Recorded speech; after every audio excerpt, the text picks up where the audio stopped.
The most simple definition that I could give you for the word worship would be love expressed. When we think of worship, we often think of gathering at a church with fresh coffee in our right hand, singing songs loud enough for God to hear, but quiet enough so that your neighbor doesn't hear you. There's lights, there's cameras, worship leaders with cool clothes, electric guitars, and of course, a drum solo.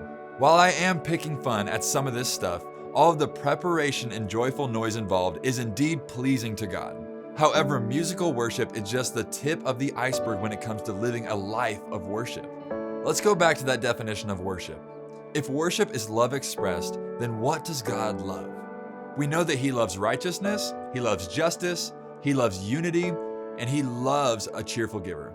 Of course, there are many more things, but all of these can be summed up from one sentence from Jesus. John 14, He says, "If you love me, obey my commandments." Worship is God's love language, and the highest form of worship that we can show God is not just singing loudly on a Sunday morning, but it's obedience. Jesus fulfilled the law of Moses, completing it fully, but then He gave us a new law. He said to love the Lord your God with all of your heart, your mind, and your strength. Second, love your neighbor as yourself. Here's the bottom line.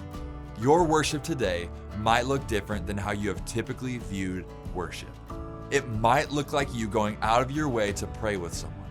It might look like you spending extra time with your kids. And it might look like you taking out the trash before you were even asked. Colossians 3:23 says, "Work willingly at whatever you do as though you were working for the Lord rather than people." When you obey God, you are giving Him your highest form of worship. Whether you're at work, with your family, or taking a day for yourself, spend today living a life of worship.